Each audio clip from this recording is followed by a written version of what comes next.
துருவ நட்சத்திரம் தோன்றிய வரலாறு. மன்னன் உத்தானபாதனுக்கு சுனீதி, சுருசி என இரு மனைவிகள்.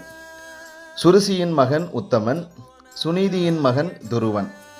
சிற்றன்னையான சுருசியின் சூழ்ச்சியால் துருவன் தந்தையின் அரவணைப்பில்லாமல் வளர்கிறான்.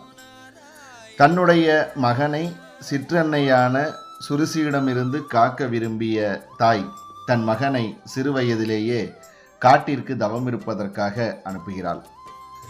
அங்கே விஷ்ணுவை நாடி தவம் இருக்கும் அந்த துருவனிடம் நாரதர் தோன்றுகிறார்.